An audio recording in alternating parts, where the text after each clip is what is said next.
Hello, D&D PvP verse. My name is Caitlin Bellamy, and with me tonight as my co-host is. Hello, I'm Cody Stone. Oh, he's on there. Yep, I'm right here, right down here. Nice to see you, everybody. We are super excited to be here with you. We're going to answer some questions.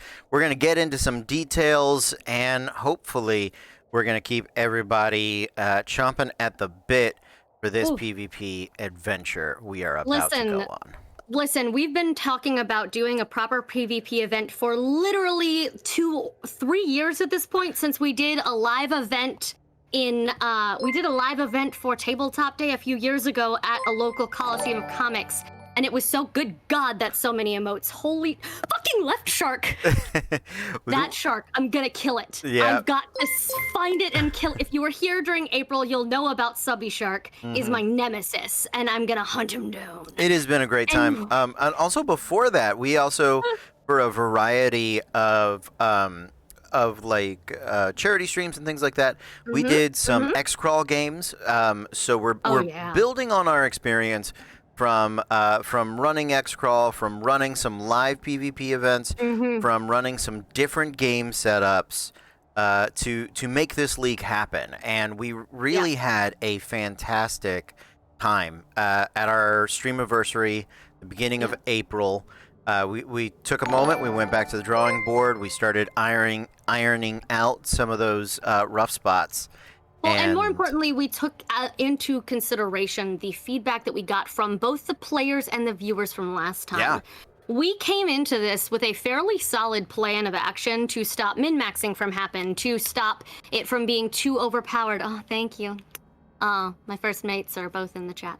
Awesome. So, we went through a lot of trouble to make sure that happened properly. And the great thing was there were very few concerns after the April one and more suggestions. Yeah. The amazing thing was we played this thing live as a test, and people like, well, Tristan is in the chat right now. Hey, buddy.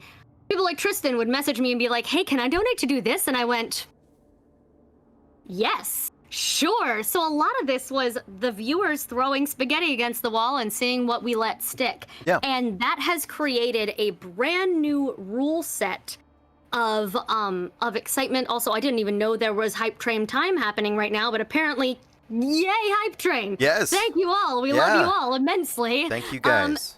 This is the energy we look for. So, briefly, oh my God. Let's get into very quickly the raw, easily digestible. This is the bulk of what the PvP League is. Okay. This is how it works, and then I want to start delving into the basics of breaking down character build, what happens during the games, what happens after the games are over, in the downtime between. We are even actually going to get to hear from our one of our reigning champions from April.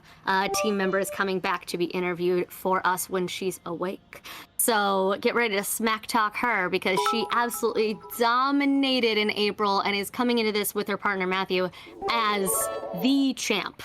Honestly, so I am very excited about this. So, Cody, you want to take us through what the basics of the PvP are? Yeah, absolutely. So, here's what we've got ready and set up for you guys. There are going to be teams of 2 players. Hold on, we're turning off notification sounds apparently because they're overwhelming. Oh my God. Okay, I'm gonna let her do that. Oh, thank you guys. It is a great problem to have. It's one we haven't run into in the past. We've never had this. So yeah, you guys are absolutely fantastic. And we'll get to that in just a moment, but do know when the actual games are running, each of these bits, each of these channel points, everything you guys are doing to support us right now will absolutely play into the not just the game, but supporting your favorite teams and your favorite players and things like that. So I'm getting a few of them still, but hopefully that is enough for now. So what we have is we are going to be running different arenas, different maps, and every matchup is going to be 2v2. Why are we doing 2v2? Well, I've done an arena, a battle royale, every man for themselves arena Some of those go very quickly. Some of them took a little longer. But D&D is a team sport. That dungeon crawling is a team sport in and of itself. It requires working together. It requires having partners and teammates and people that you know and love and can support you and will continue to support you, right, in the game. So that's why we're starting with pairs. 3v3 is a good possibility. However, during our test, we found that a 45-minute game was about 4 or 5 rounds, which was just enough. A lot of times our players felt like they needed more time to really have their tactics take hold. So that's why we've decided a 40-minute half, that's about 4 or 5 rounds, and then an intermission, and then a 4 or 5 round half, another 40 minutes. All right? And so that's why the great thing about it this time is we know all the rules going in, and you will all be able to check out. We're going to get a clip show together of the past version, so you can see sort of what it feels and looks like. And because we're giving this amount of time to prep, all of the teams we're going to be trying to select, we'll get into that in a moment. We're trying to select them by the end of the weekend and at least let you know that you're still in the running so you can try to build something. So that people have time to plan and they're not just being thrown into it fresh. Last time, that's what slowed us down, was people not understanding how the donations worked or what they needed to do to get places and do things, but we won't have that problem this time, so those should go very nice. So, and if everything works out well, we would be the earliest potential start date. We're still deciding on the night is 2 weeks from tonight. Thursday is the earliest night. So that is looking to begin on the week either 3rd, 4th, 5th, or 6th of June. Correct. So keep that in mind. So back to our 2v2 matches. We've got 2v2. You guys will have an alternate. And that's why we're asking for a third player, because we all know that the true enemy of any D&D game, of any role-playing event, is the calendar. The calendar. Right? Yeah, exactly. The calendar. It is the dangerous thing, and that, real life happens. So we want people. We don't want teams to have to forfeit. So you have an alternate. You can also switch people in and out, not during the match, but in between matches, to calendars and doors. That's right. And gravity in our case. Our team, our shows, our everything has discovered that gravity fucks us up more than anything in the world. It often does. It often does. So 30 seconds left on our hype train. So every arena is going to have different scoring opportunities. Some of them are going to be universal, right? When a character is dropped to 0 hit points and fails all of their death saving throws, they will respawn. They will respawn back at their spawning point, and they will give the other team 7 points, right? So we're drawing on some football scoring. 7's a good, interesting number. Other objectives will have a number of points in the middle there. So opening chests in our arena scored you points. If you opened a chest after disarming the trap, you scored more points. There was also, we had an arena guardian that if you attacked her, she would attack you back. But based on, for every 10 points of damage you did in a round, you would earn a point. And so we saw a variety of matches determined from all of these different scenarios. Some characters matches who couldn't get close enough to kill someone, or they kept dying, so they needed to stay out of combat. A squish wizard kept dying, so go open chests. It's time to change tactics, and we built the first dungeon and are hoping our dungeon applicants will build similar ideas to make sure that there's possibility for, no matter what class you are and no matter how bad your rolls are, you have the potential for other scoring implements. You have the potential for other win conditions. Right. Correct? Yeah. So it's not all combat all the time. Combat is a focus of it, but some games were definitely determined by opening a chest at the very last minute. Some games were determined by raw combat potential. Some games were won or lost on a heal, a timely heal that could have made the absolute difference. So there is a variety of ways to score. There's a wide variety of tactics, and that's what we're trying to promote here. We want all of the different classes to have opportunities, and we want all of the different races to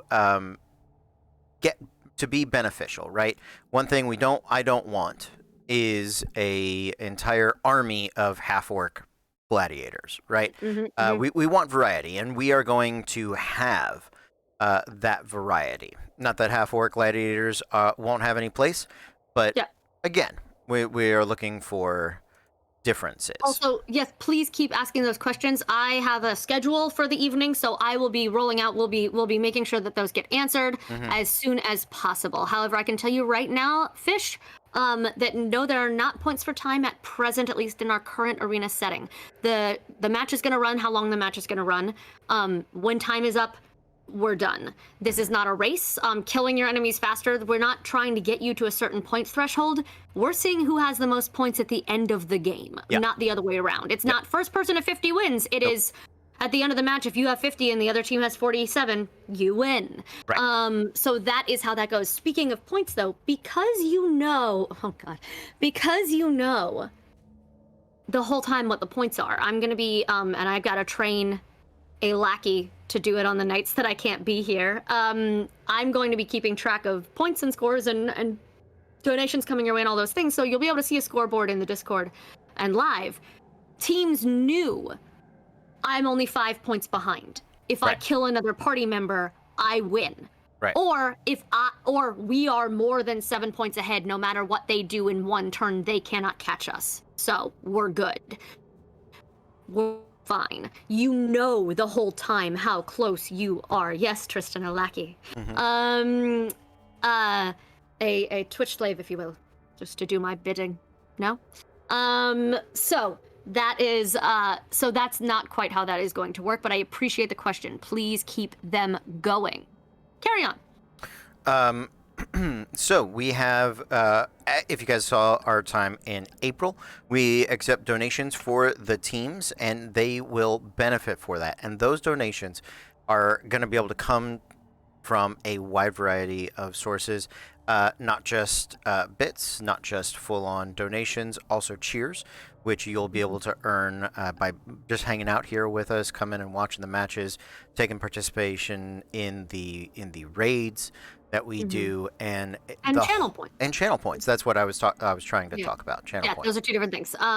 Well, you can you earn channel points by participating in the raids and things. I looked that up. Yes. No, I know that. Yes, but you said cheers, and those are two very different things. Right. Because bits and cheers you have to buy, but let's talk about, my God, the explosion of gold. Holy crap, hype. Absolutely amazing. I didn't know it could get that high. I don't know what to do. Mic is loud.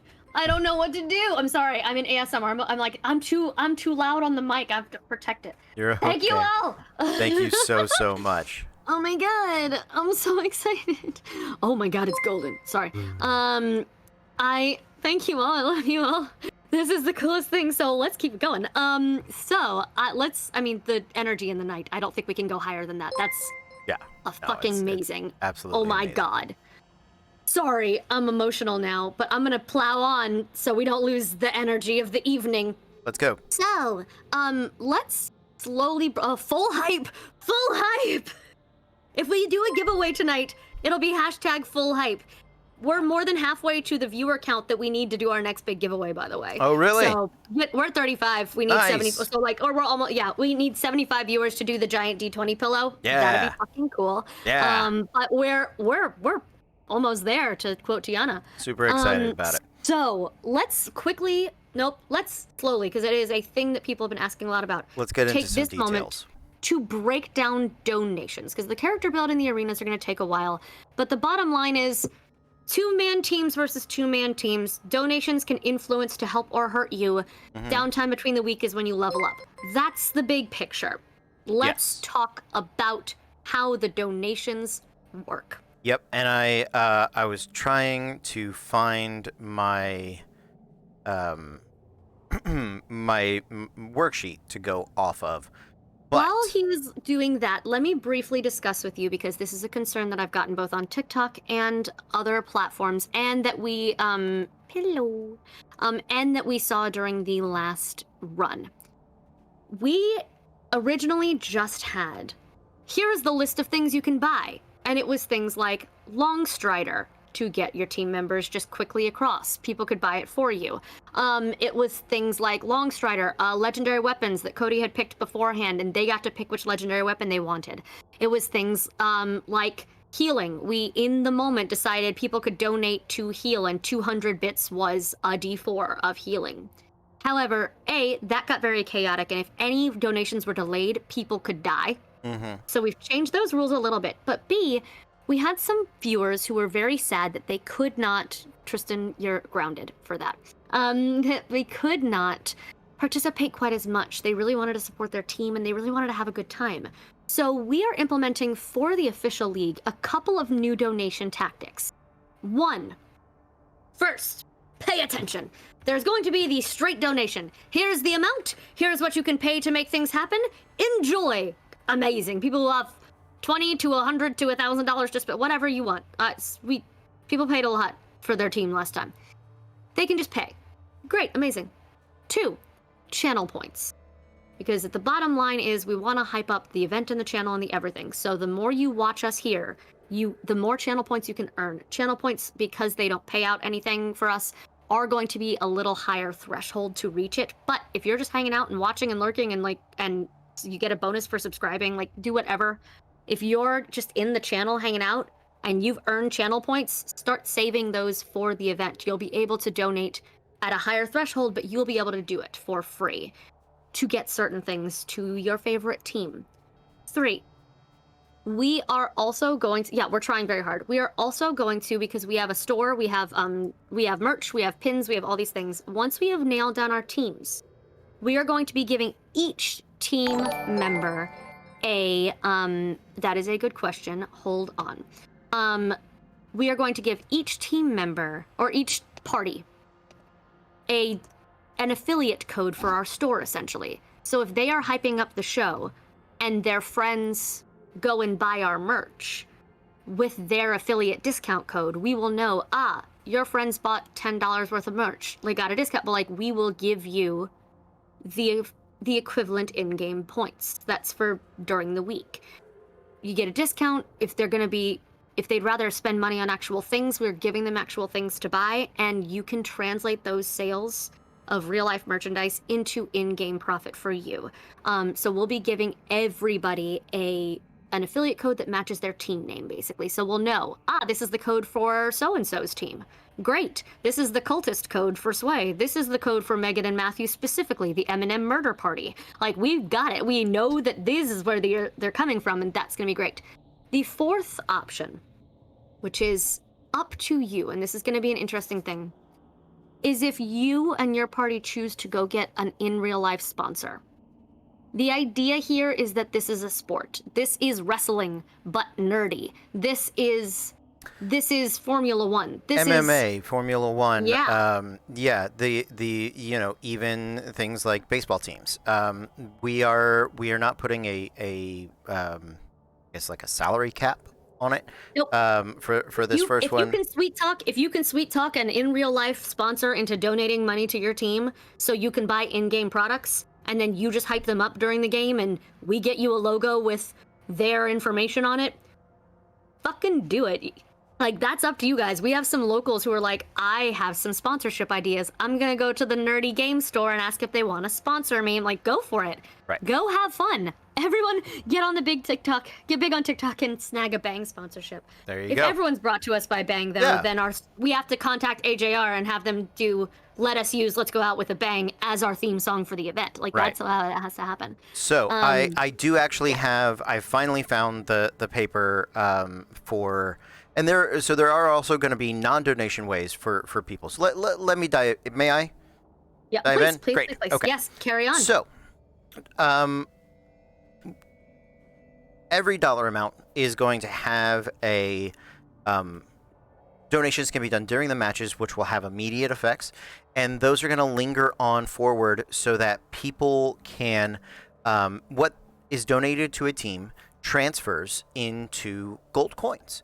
And those gold coins are going to be what the team has as a budget to upgrade their equipment, to buy magic items, to do all of those sorts of things to continue to upgrade their team as the characters level up throughout the season. Okay? every dollar donated is essentially worth 100 gold coins. So every bit is, by the conversion ratio that we've done the math for, is 1 gold coin, right? Yeah. And every channel point is essentially a silver coin. They are free to acquire. You just got to be here, hang out, and so those are all good, fun ways that you can support teams, and that support is going to stick with them for the entirety of the season. It is not just going to be for that match, but it's going to be for what they get to continue to upgrade themselves for. And we feel comfortable doing that because the equipment in 5th edition, it's not like 2nd or 3rd edition in which your character was your equipment, right? You are still bound by attunement. You are still bound by stacking modifiers and things like that. So, and even some of those I initially put in literally like legendary near artifact things. And some of them were like, yeah, it's kind of cool, but it's not really doing. There was like one weapon that everyone kept picking, so by the end we just knew the moment a $20 donation came in, that weapon was going to whoever they said. Like, it wasn't even interesting at that point. Some of them, some of them just did not translate the same way. So we're hoping to do that. Now, what do your teams get?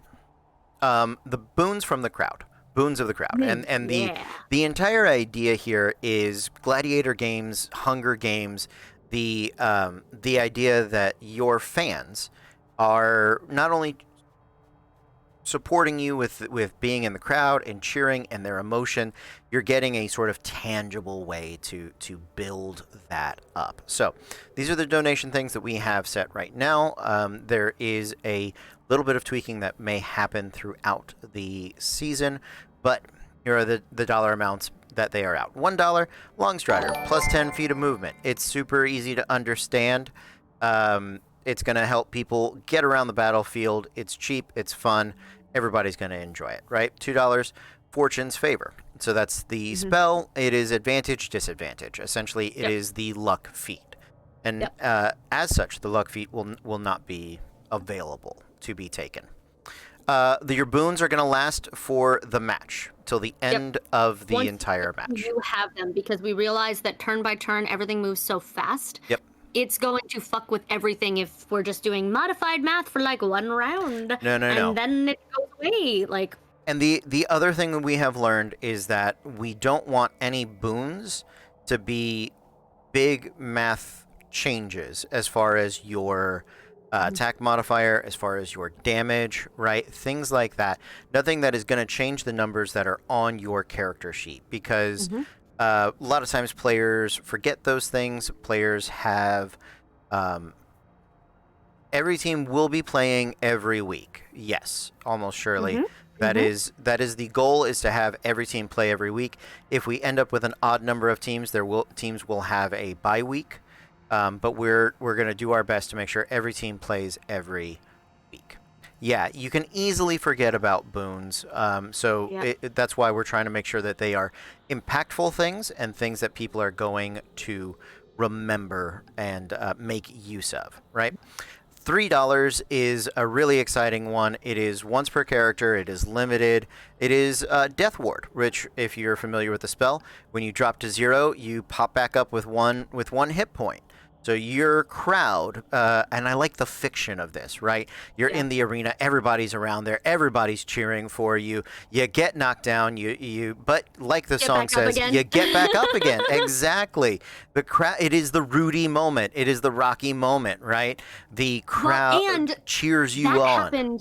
That happened so much last game. That is why we introduced healing, is because the audience was losing. And in about 5 minutes, we're going to pull Megan into chat, by the way. Check your messages, Cody, because I sent you a thing.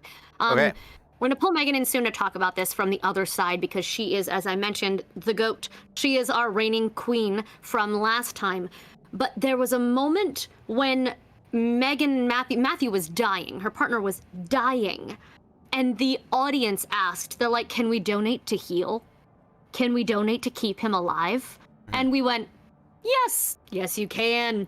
people were begging for ways to keep this player up. Right. And it was unexpected. These were, half of them were people who'd never watched our show before and didn't know who this man was. Like, he's one of our channel regulars. Megan and Matthew have been with us from the beginning, so we knew who they were. And then suddenly, strangers were like, keep the man alive. It was like, oh my God. It was hilarious. Let me keep going through these, because I want to make sure that we hit that timetable you just put me on. Yes, you're welcome. So Death Ward is there. That is a ton of fun. We're going to come back to the $5 donation. $5, the most interesting one. I'm super excited to talk to it, but let me get through the easier ones next. $10 is an elemental enhancement. It's very simple. You get resistance, and if you get hit in melee, they're going to take a bit of damage, or you get like a couple of dice of an element added to your damage. These are the fire brand, the frost brand, those sorts of swords and weapons. And it's very easy to add a die or two of damage without changing the math too much. So that is at $10. $20 is a epic event. So essentially the crowd is going to cheer you on so much. You are going to take your true gladiator form. They're going to cast true polymorph on you. You are going to get to be, as per the spell, any creature up to your CR or the number of levels that you have. You will have chosen that form ahead of time. So there is no flipping through the book. If you don't have the stats, you can't use the boon. You're going to do all of that research in between. But that is a fun way to kind of bring in some interesting creatures and some monsters and change stats up a little bit. And I think it's going to be a really interesting thing to do for people. Now, there is a danger in doing it, because to counter some classic min-maxing builds, we are going to have, anytime you are polymorphed or you summon another creature, if any of them drop to 0 hit points, your team loses a point. So if you are a Circle of the Moon druid who is all about wild shaping, which is great, but if they drop you back to your human form, your team loses a point. If you like casting Summon Fey Spirit and you summon 8 pixies that will get to cast Polymorph for you, ton of fun. 8 times. Yeah, but guess what? Every time one of them goes unconscious and they have 1 hit point, you lose a point. Your team loses a point, and so that is part of the tactics, right? At what point is it not worth the risk anymore? And nothing is going to be just throwaway. You have very few turns. You have to maximize them the most that you can. You can buy yourself like extra actions by having a pet and things like that. But if you don't take care of them, they will drop back. They will respawn, and they can be targeted to just knock your points completely off the board. So that's the $20 one. There are very few ways that you can lose points. It's more about gaining them. So those are very dangerous to know. And again, why it's important that you know the point structure the entire time. You have to know where you are. Yep. So last but not least, our crowd support. $5 is an easy donation. It's the one everybody is going to look at first.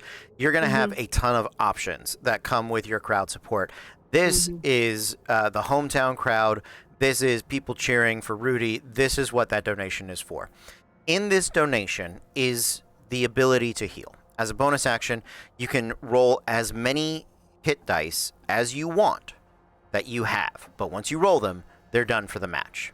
So if they continue to donate for you to crowd support, you're going to have to use one of the other options under crowd support to build you up. The other thing we're doing is some of the most popular feats, the feats that are always utilized. Your Warcaster, your Great Weapon Master, your Sharpshooter. I've got a whole list. We're going to go into that. We're going to post it for everybody to see. Those are going to be crowd feats. You get a crowd feat at 1st level, 4th level, 8th, 12th, and 16th. You can only use your crowd feat once the crowd's far enough behind you. Once they donate, once you have earned their support, once they love you, you get to start to unlock your wrestling special moves, right? You get to start. But you cannot do them until they're there. That is correct. You won't be able to do them unless the crowd is behind you. And so those are going to be a ton of ways for the crowd to help you out, to give you bonuses and benefits and things like that without spending a ton of money. And the crowd support is also where our social characters are going to come in. We're going to have a skill test or a skill challenge for the crowd support, so that your bards, so that your charisma casters it's costing an action, so they're losing out. But if they are able to beat the arena's get on my side difficulty, then without a donation, you get the crowd support for your team. Your team can open up one of those support unlocks. Mm-hmm. So that is what we've got. We got just a couple of minutes before it's time. Finish off the donation chat, and then we will bring in the champ. And you're going to get your gold from the donations. But I know what you're saying. You're like, man, what if I don't get any donations? What if I'm just poor? And I feel you. Somebody's going to be the Oakland Raiders. It happens to all of us. Oh, God. That was mean. Well, they're in Las Vegas now, so but the Vegas Raiders. I've been the Bad News Bears. I've been that team, man. Like I get it, and so we feel some love. But won't that make some good promos throughout the season? Honestly, if they win anyway. Yeah, it absolutely will, because the dice giveth and the dice taketh away, and that is the truth of it. Now, there are some ways for your team to earn gold to be used in between the matches. One of the most prominent ways is roleplay, right? Not only does it get the audience on your side, but the best roleplay of every match is going to earn a gold bonus that they are going to be able to take with them from week to week as they level up. Also, some of those side objectives that are not worth as many points are going to be literal D&D 5e treasure hoards, treasure chests for people to kick open, to get maybe an item, to get maybe some gold, and use that money in between. So a chest that may normally be worth 5 points on the scoreboard, maybe it's only worth 1. But if you're the first one that claims it, you get a treasure hoard, right? And there are going to be ways in each of the maps. Yeah, because it's a D&D thing, right? Yeah. We kick open a chest, you get the treasure, you don't get to use it now. You're going to go home, we're going to rebuild, and then next week you're going to do it. And as we talked about, getting viewer support, the channel points, the affiliate links, all of those sorts of things are going to be ways for teams that don't have donations to stay viable and stay competitive. And I think we've got a pretty refined system to get everyone involved the whole way through. And I think we do too.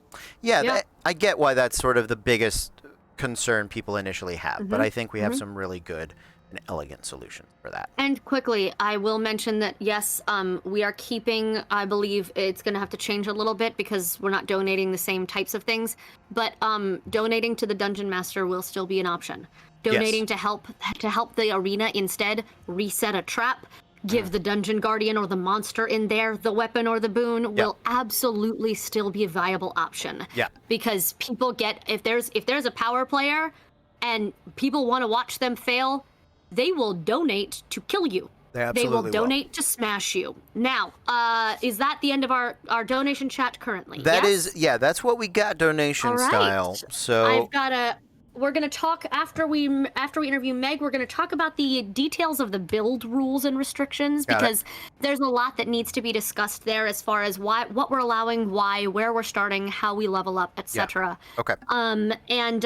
And what we're going to do with the people that we don't cast this round. Yeah. Because this is already, as evidenced, gotten bigger than we ever anticipated with 106. Somebody just signed up with 116 applicants right now. Wow. There's no way in hell we can get through everybody. However, we don't want to turn anybody away, as this is genuinely the beginnings of a very interesting and fascinating esport fan base that we are really excited to foster. Yeah.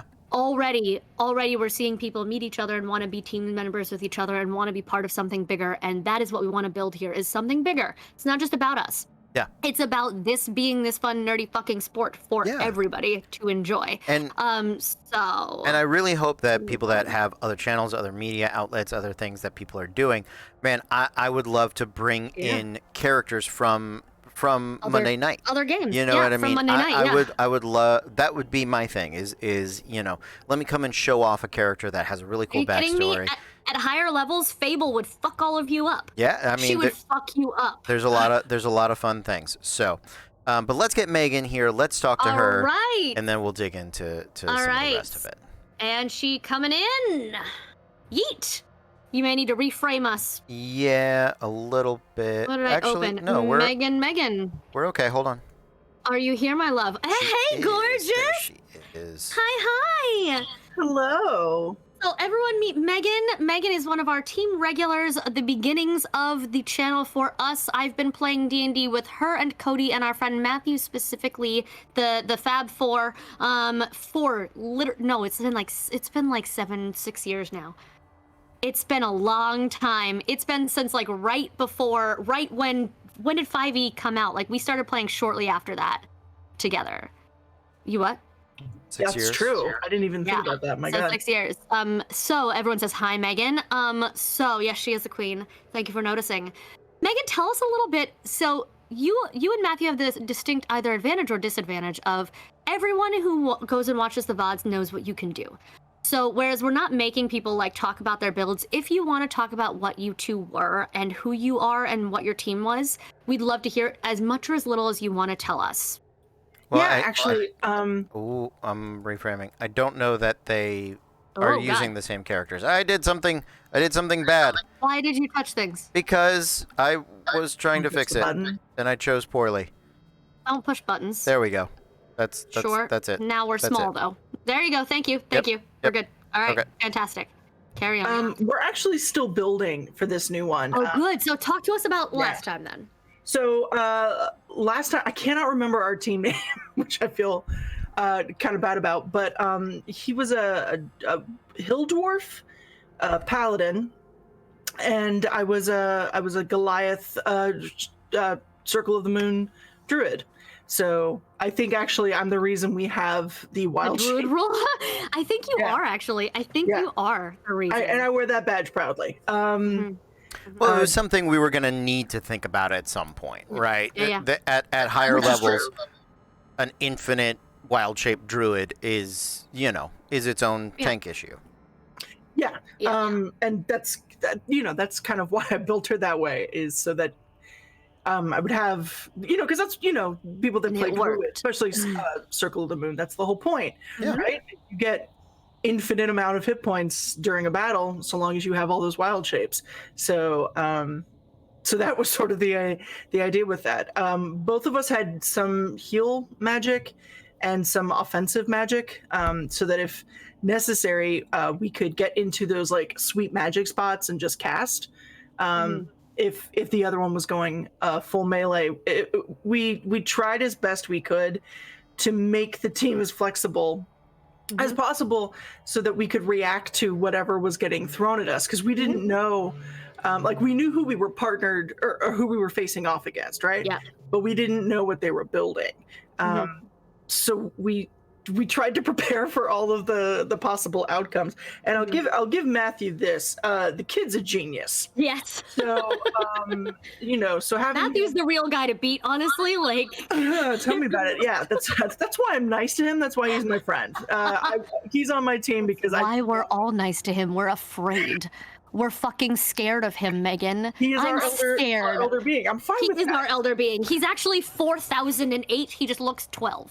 I would like to point out that before we did this arena, I went through a whole PvP tournament, by myself. You don't know how to pronounce Cthulhu, so we can't have the elder thing conversation with you. We're not summoning him. It does it correctly. We're not doing that tonight.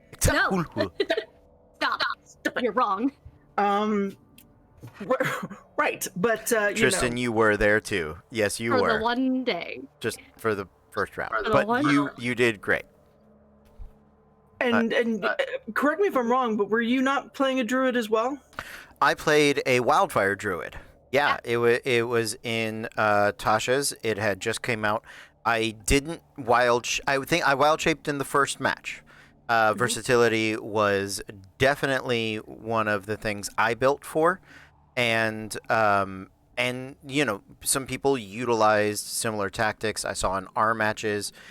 It was very cool. So yeah, I am so excited to run all of these games. I do wish I got to play, but but sometime in the future.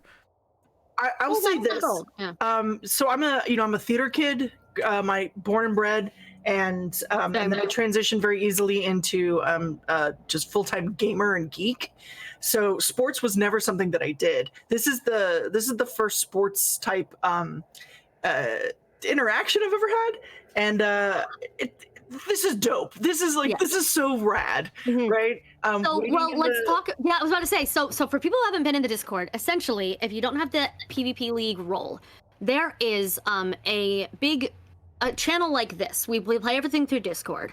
There's a channel like this that is the holding area. Essentially, it's a locker room space, where only the team that is on deck goes and hangs out. It's just the four of them waiting, because we, as the dungeon master and the dungeon guide, can physically drag and drop them into the arena when it is time, but they're just waiting. Talk to us about that a little bit. It's nerve-wracking, but in a really fun way. It's far different for those of you that do theater. It's way different than waiting in the wings. We chatted, as you know, because we're all friends too. Yeah. That's the other thing. We all know each other from the Discord, from chatting. Some of us play together. So this was never, none of us were going into this like, oh, come on, we're none of us were trying to be dicks about it. So if we were, I apologize, mainly for Matt. He was totally trying to be a dick. We know him. I can't apologize for myself anymore. I'm just out. So this is what we get. I don't know. This is what it looked like. But there was so much energy just waiting to go in and actually getting there. It was really, really fun. It was the whole thing from waiting until to finish was just a rush. Was a really good clean high. You know what I'm saying? Now you made it through your matches. You had a couple of nail biters, if I remember correctly. Yes. Matthew was the one who kept almost dying, and the chat kept panic healing him. That's because, I don't know what it is about me. I think it's the fact that I'm such a large personality. But they left me alone. But man, oh man, everybody wants to hit Matthew. So bless his heart, man. A lot of it was him trying to, you try to kill Matthew, but you just can't. And you can certainly try. You can certainly try. Well, and that does speak to one of the new rules as far as healing. There is going to be a limit to how much those donations can heal somebody, right?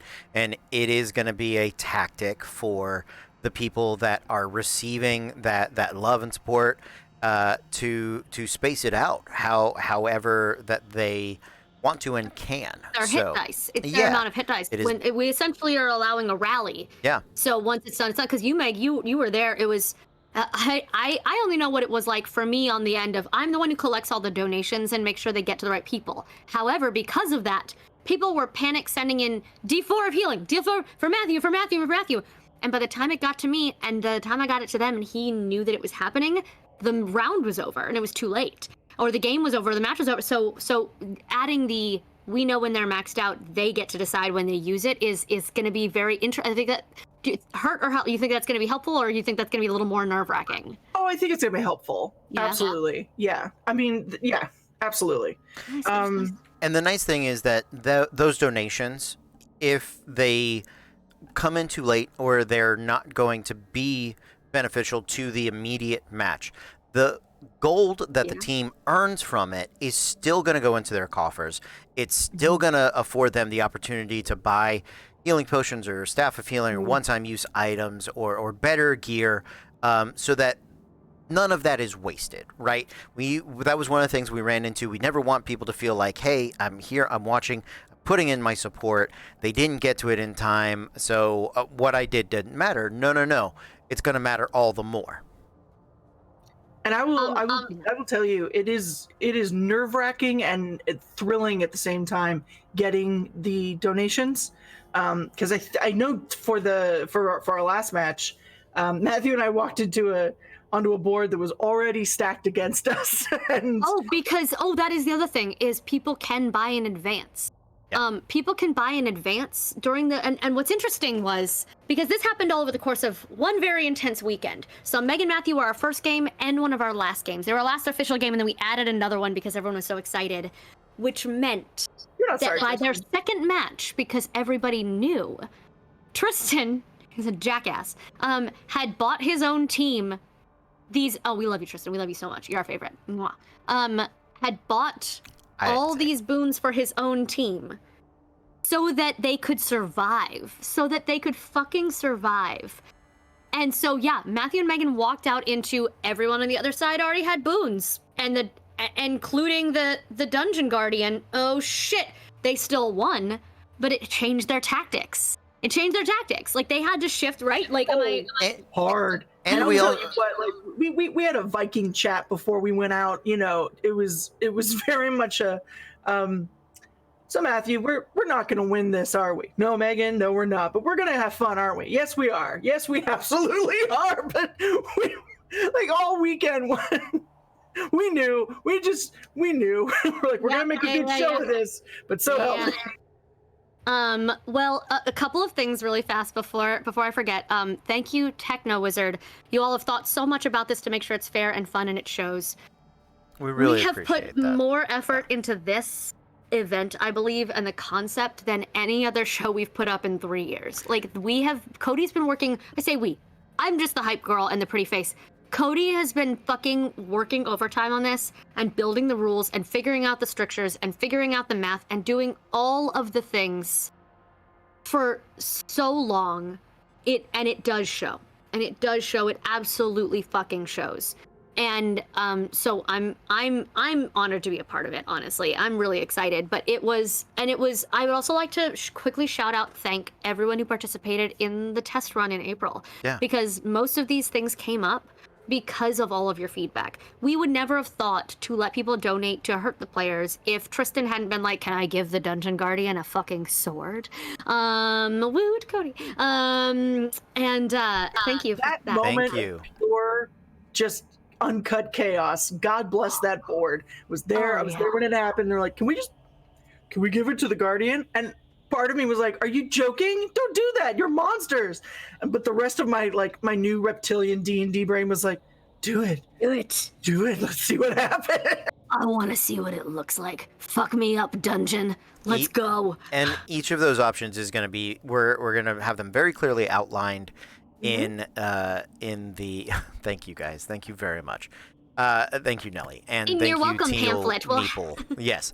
So that's going to be highlighted for everybody beforehand. Hopefully, we're going to get a chance to tell all the viewers what they can donate for, what the dungeon actually does, and all of its little fun tips and tricks and those sorts of things. So. We're trying to see if Tristan is going to come defend himself, by the way. It has been offered. I know he wants to. The offer has been extended. Yes. Tristan, if you want to drop into the holding area, let me know. And yeah, drop into the holding area, we'll pull you in. Because I would love to watch these two. These were the big rivals. It was Tristan's team and Megan's team. And the shit talk. The fucking shit talk. Let's go. Longtime patron, our biggest Patreon supporter to fucking date, met us at MegaCon 2 years ago, and we've never been able to shake him. Meet Tristan. Or at least his voice. Hey, buddy, what's up? Hey, how you guys doing? It's good. Round 2 fight. Go. Oh, shit. I don't have a character, Nick. I can't do... Hey, buddy, there you are.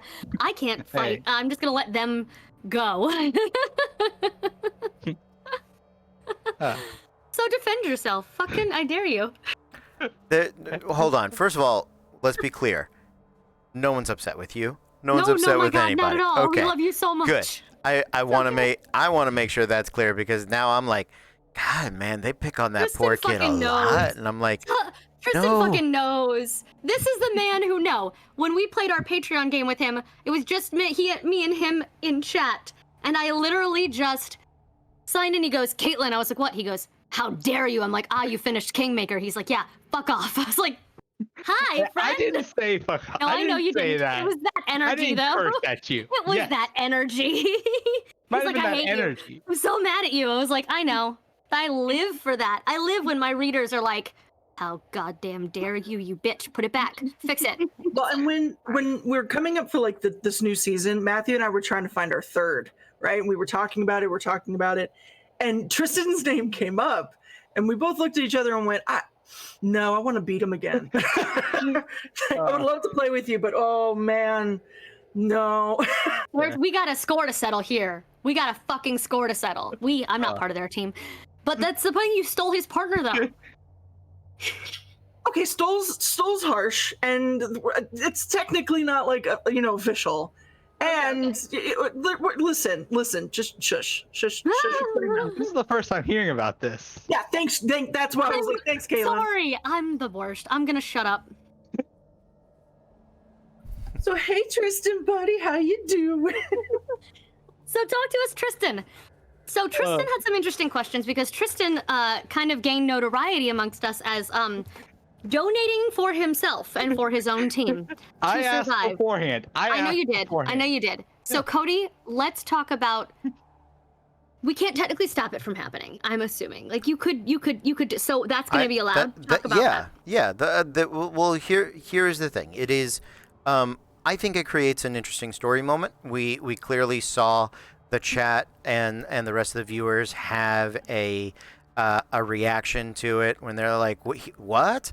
No, let's jump to the other team's defense." He's the trust fund player at that point. This is nepotism but that happens in all sports, so it's fine. So,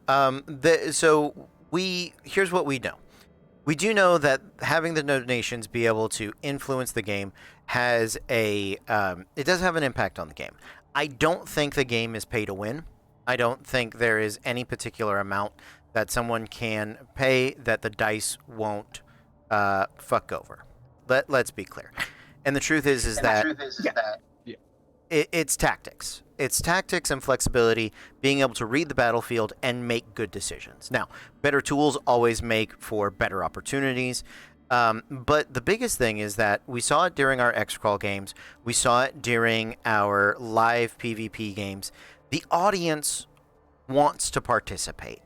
Yeah. And it is a way that the audience can participate that because we're not in an arena. We don't have a good visual for people to sit around and actually watch what's happening and hear the crowd and hear them yelling and things like that. We don't. There is no good analog for that in this medium, and so the donations are really helpful not only to the teams. It's clear where that comes from. So yeah, I mean, being able to, if you have the money, we don't want anybody to just pay or donate anything they can't afford. Please don't hurt yourself in any way, shape, fashion, or form. Please. I have some gambling cousins, so that's the warning coming from there. But I cannot tell you how flattered a lot of these teams were and how amazed they were to be sitting there and have people that are strangers and or internet friends come to their support and defense. And I think that builds such an amazing community and a great opportunity to be a part of the action, you know. Mm-hmm. There's also something to be said about being seen as or perceived as a big enough threat that they have to pay or like they have to donate. Stop you. Yeah, to stop. Which I think like at the end of that, everyone had legendary weapons, and the Guardian had like 2 or 3, I think. The Guardian had as many boons as you all. Yeah. like at some point it had to all go to the Guardian. It was the only thing that could have stopped any of us.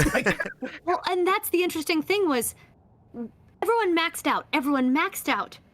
And the audience kept asking, what else can I donate to? And we're like, save your fucking money. Like, oh my God. That, which was fascinating. My lights are doing the thing again. Why am I being blurry again? Cthulhu, what did you do to my chat? Anyway. So that was what was fascinating. Yeah, honestly. we want people to be able to participate as much as they can. And hopefully, because it is a longer season, and because those donations have a lingering effect, because those channel points, cheers and bits, all of that is going to stick with people for a longer period of time. I think that's going to work out really well. I'm looking forward to that aspect of it, because I really feel like it's going to allow us as players to build better, stronger, smarter, longer, faster. And other Daft Punk lyrics. Yeah, like not because a lot of what that first weekend was building and then adjusting on the fly, right? Yeah. We made up rules in the moment. Well, and even with the donations and stuff and the things that would come in, it's a very reflexive reaction. You're dealing with it in the moment so that you can have it in the moment. So having things that are going to progress with us throughout the season, I'm really stoked about that. I'm so excited. Also, Alucard, we will discuss what all those things are. I have a whole list of other things to discuss with people, because we've had like hundreds of questions come in. I've been doing my best to answer them all on TikTok, but they are also things that need to be answered here. And so there's one compiled place to discuss them. So Meg, Tristan, if you have anything else you'd like to discuss, I'd love to have you stay in chat, but if you are good, we will see you back out. And I just want to say, it wasn't against you, Meg. It was against Matthew, because Matthew is sus. I'm very aware. I am very aware who everyone was coming for, and I stand behind that eldritch horror. And yeah, you call me an eldritch horror? No, listen, that little twig is my meat shield. Like, he can just whatever. It's fine. Baby, I knew who you were coming for. In like the holding area, we were smack talking a little. It was all in fun, but it's like it was watching can I just say, watching the two of them in the weeks coming up to the game.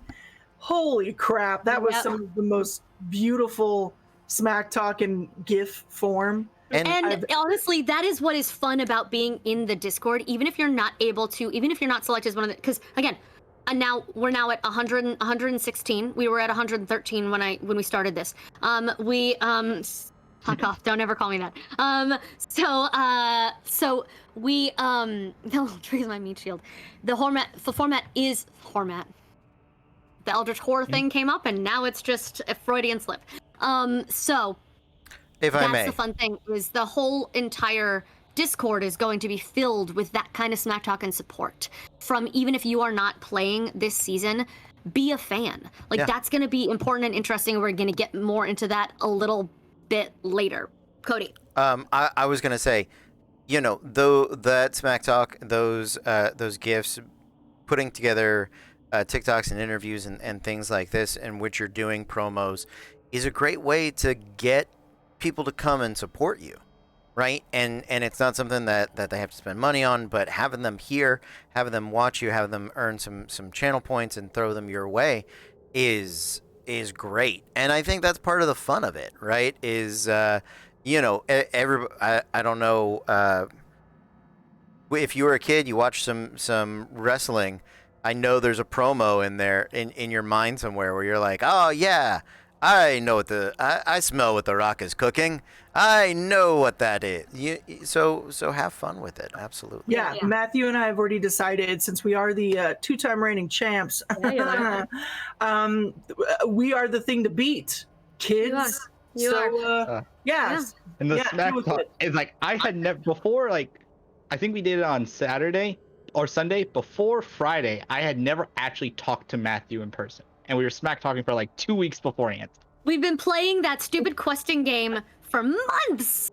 We've been doing it so long, and that's what's great. We love all of you. We love the community that you all have helped build in the entire that we've built the entire server around recently, and you guys are a huge part of that. So I will see you both soon. Until then, tap out, and we are going to move on to character build, points, win conditions, and the tournament layout, the season layout as a whole. All right, I'm ready. Good night. Let's do this. All right. So first, let's talk about the season, the league. Okay. So here's what we're working with, folks. All of the teams, not players, teams, are going to pay a $25 entry fee. You may split that amongst yourselves how you see fit. When you are selected, if you are paired with other people, you all divide that up. If you are a big company, big team already, you can figure out however you want to do it. Megan and Matthew, it's just they're the rep team. Like, they can do their thing. We will, like, that's officially our input, I guess. So that, it's very important to us, that $25 entry fee only covers one thing. $25 entry fee, enough of them that all the teams covers.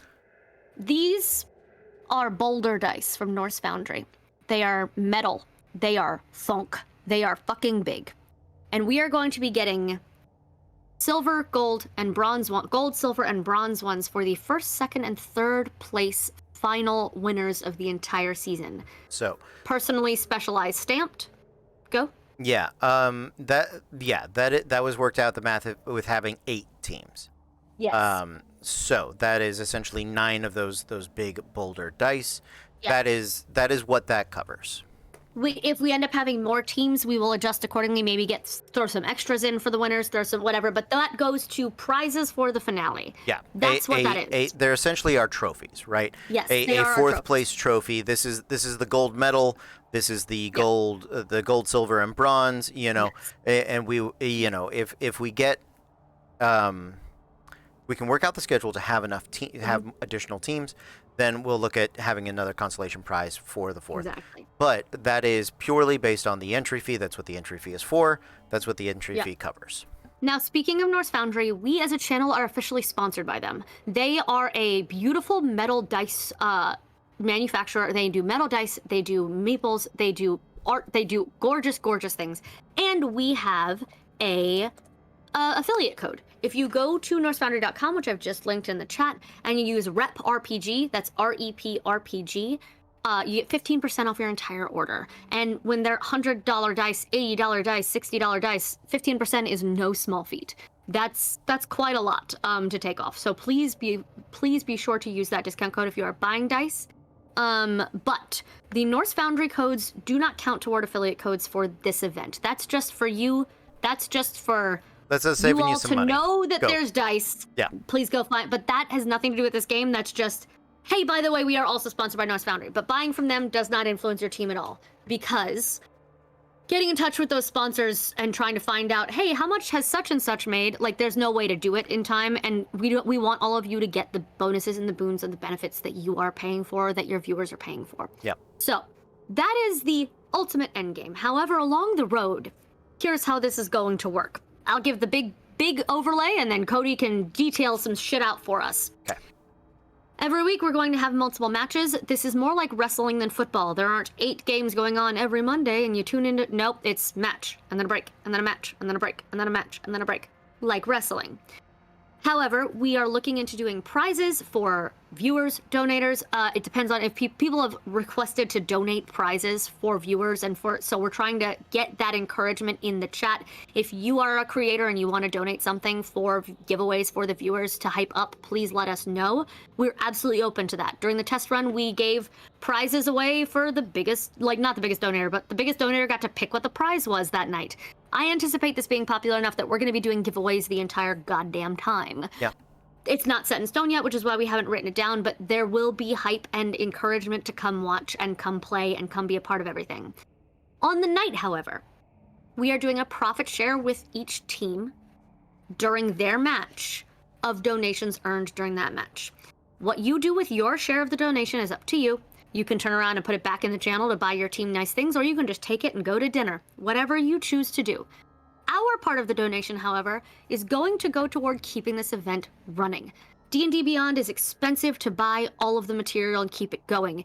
We are buying rights to some of the music. We have been paying for overlay tools. We have been paying for stream upgrades. We have to take time off work to run this event 3-4 nights a week for hours on end.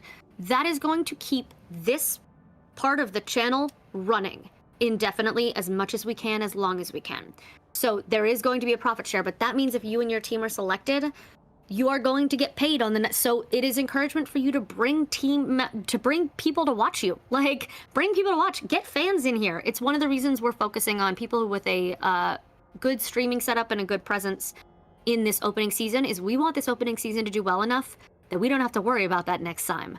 Next time, we want it to be able to fuck all whoever. If we like you, like, we don't have to.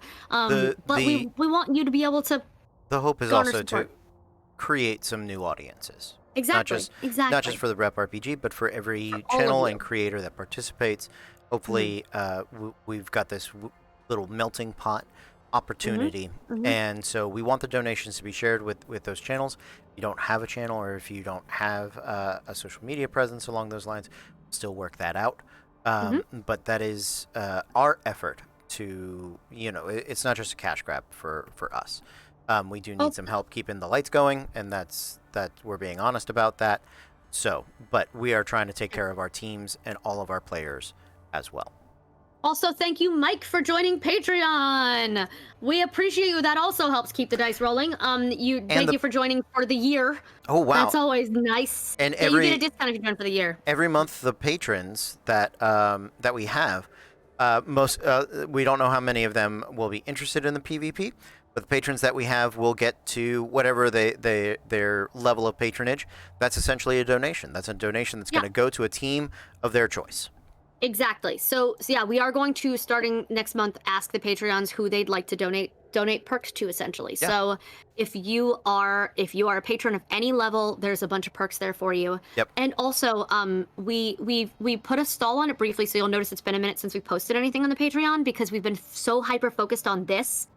After this is off the ground again, we're going to get back to our other Patreon perks. You get fun homebrew things. Cody is making epic level encounters with every monster in the Monster Manual. It's a really fun show called A to Z Monstrosities.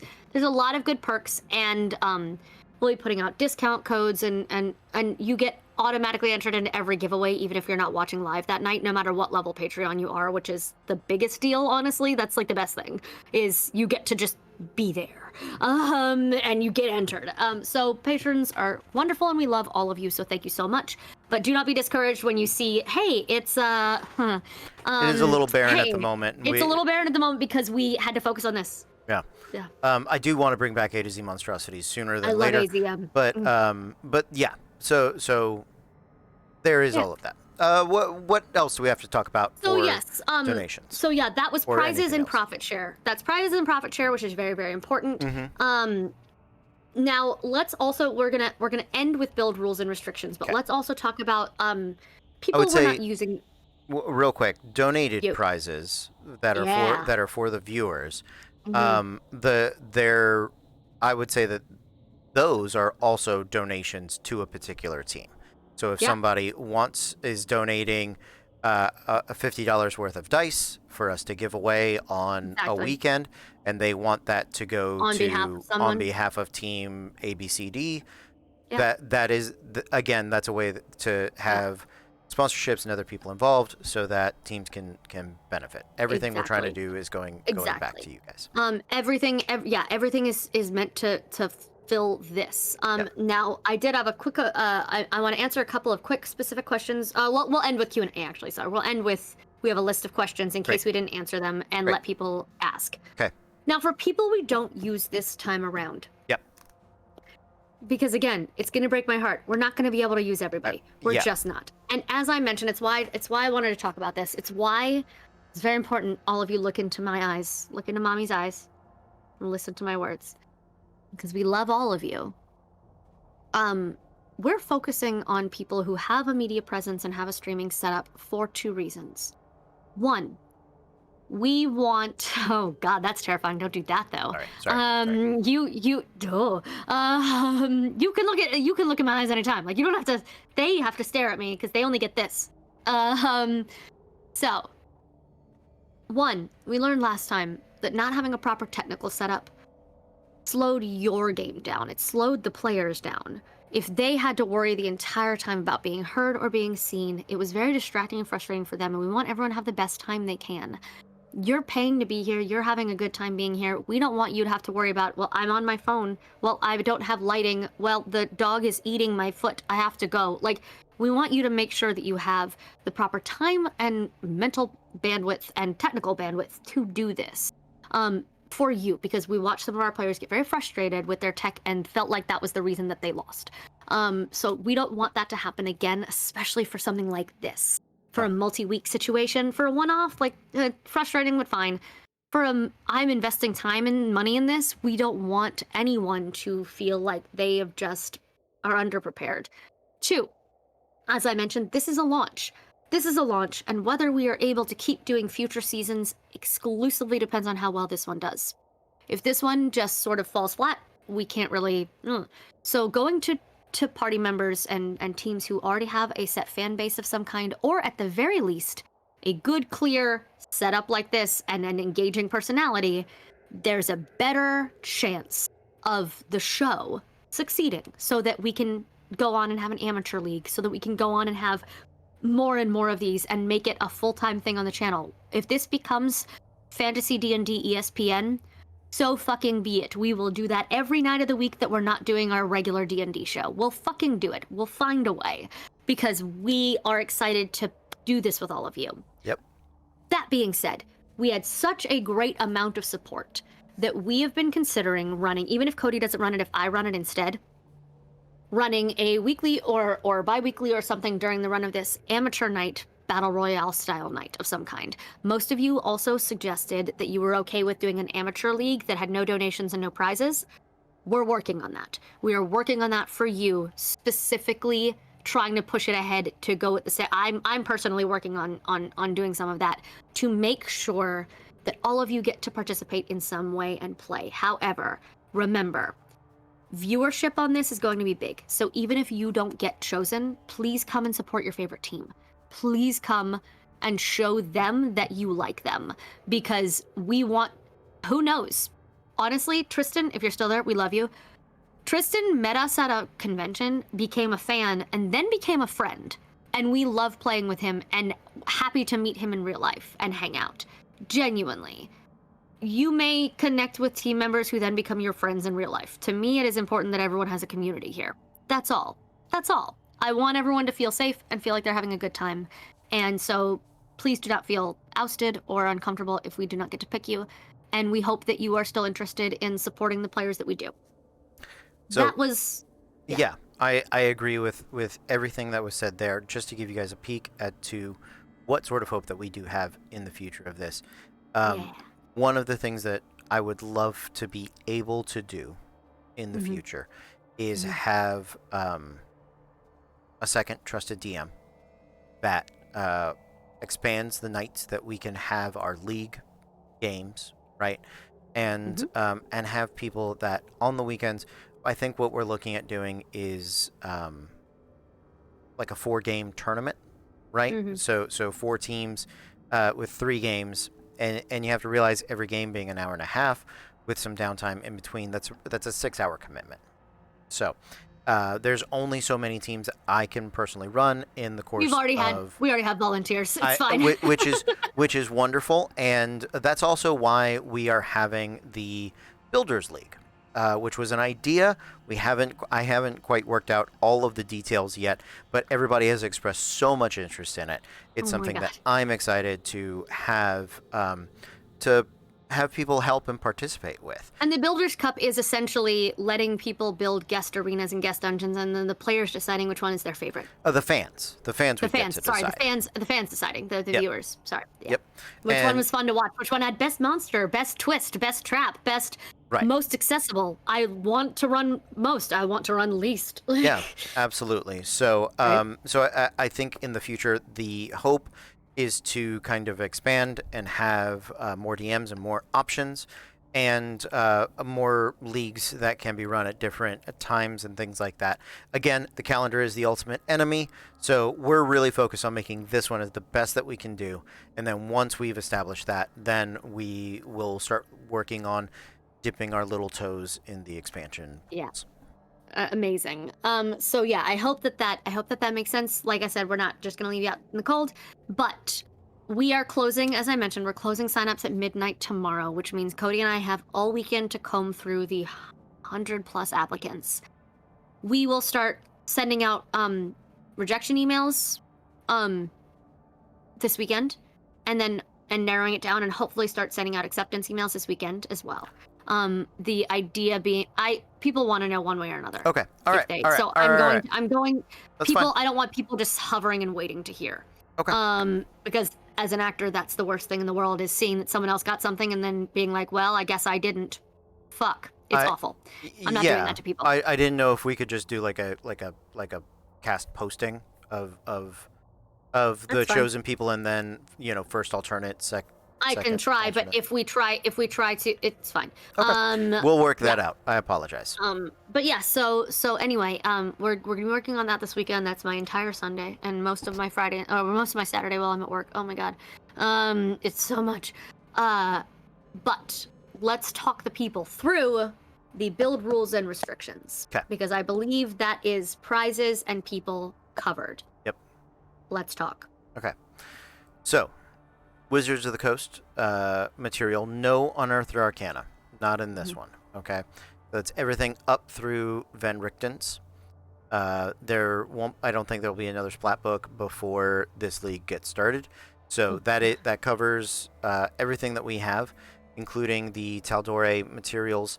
The Gunslinger is the one thing that is still up in the air, but specifically because Tasha's does have the gunner feat, it feels like we might as well let it roll in there. Yeah, I thought we weren't going to. Well, and also we have a team. Then the Blood Hunter.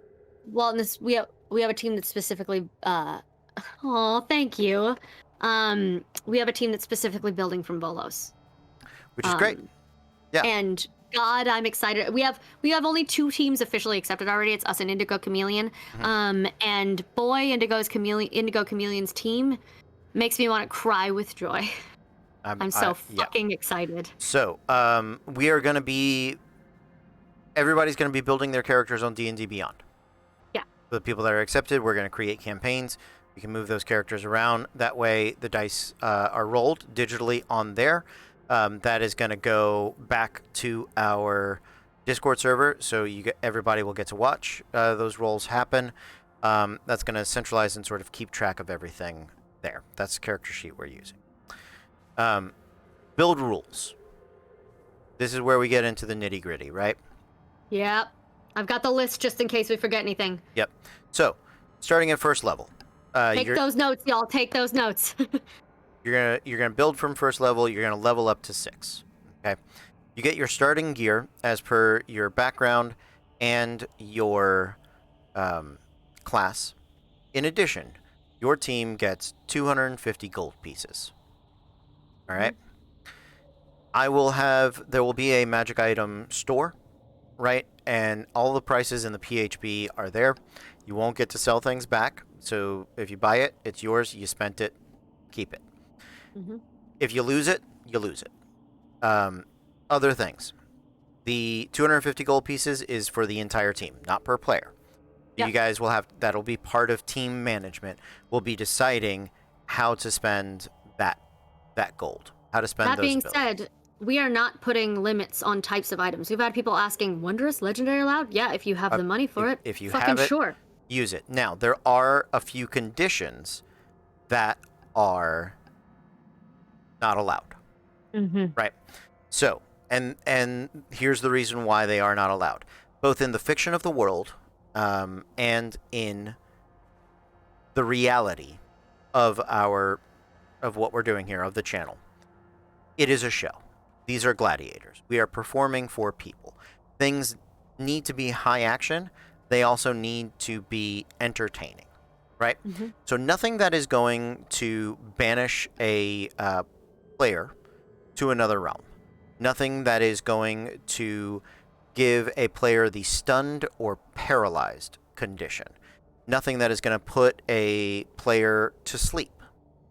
If it removes all of a player's actions, if they literally cannot do anything, a turn, yeah, it is not allowed.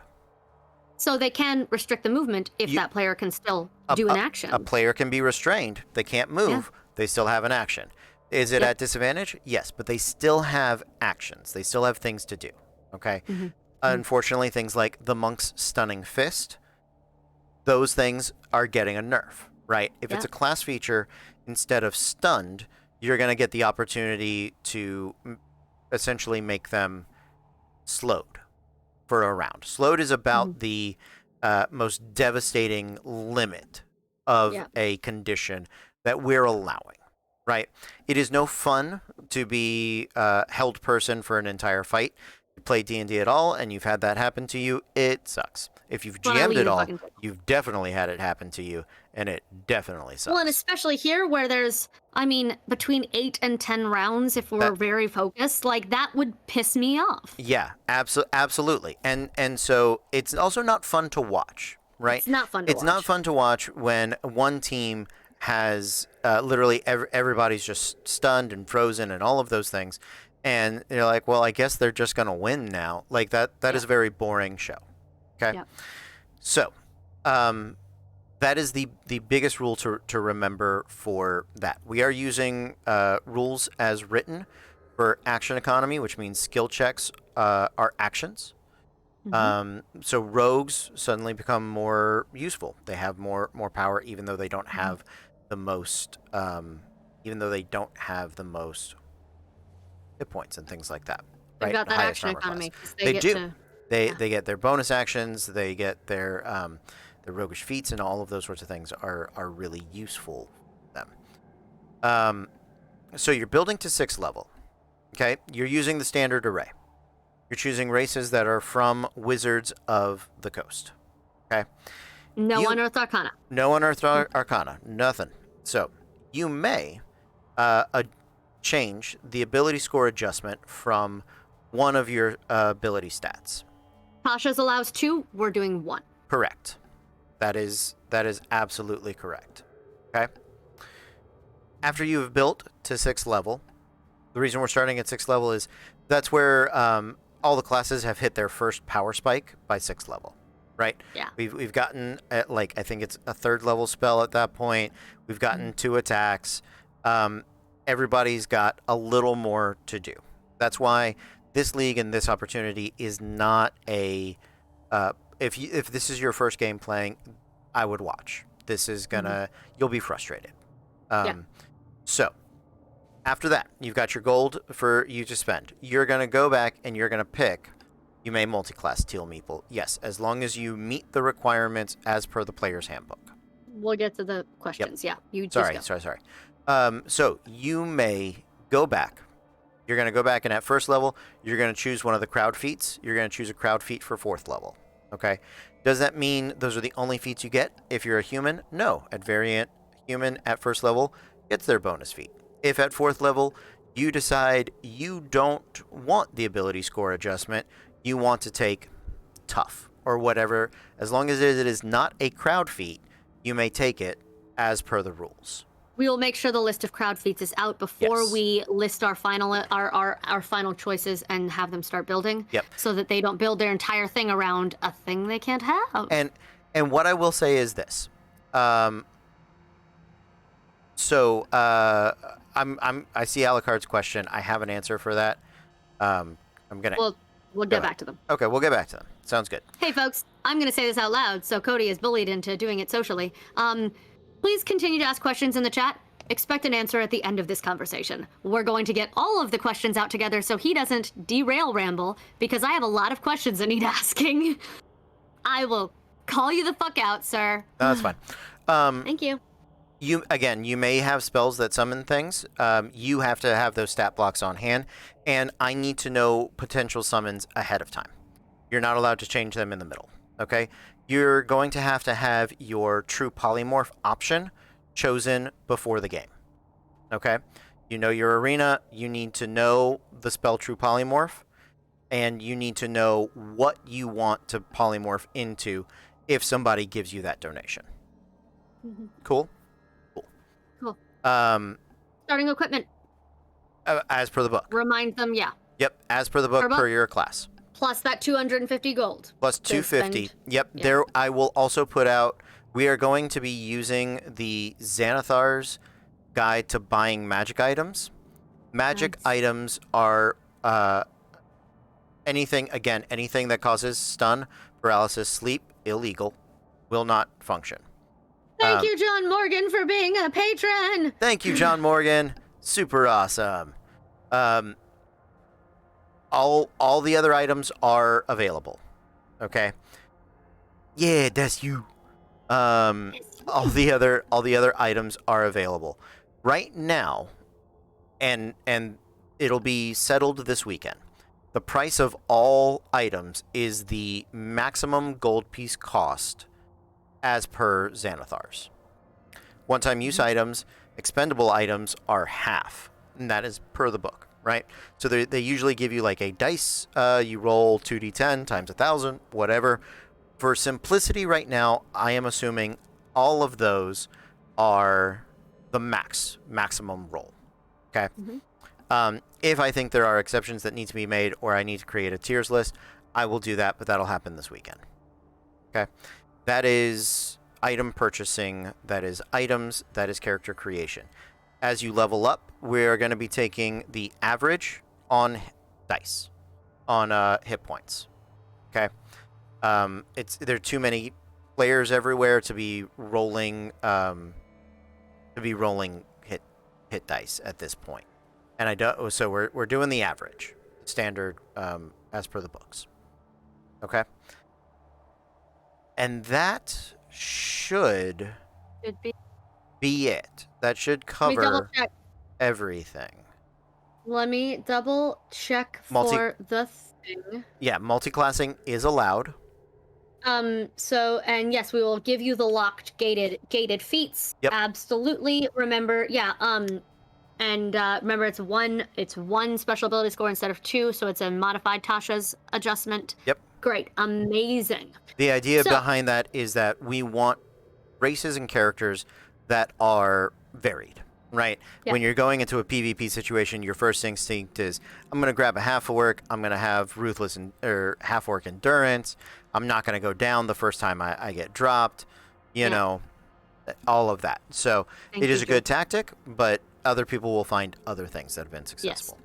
So, quickly, one thing that we forgot to cover on the rounds, talking about rounds, as we mentioned, we're going to do 2 40-minute rounds with a 10-minute intermission, usually me, and I'm going to be running like talk shows all week. Again, a thing that people who are not necessarily chosen to play but still want to participate might be able to. I'm planning on running this like fucking ESPN, so I'll let you call in and we'll talk about tactics and strategy like nerds. I'm excited.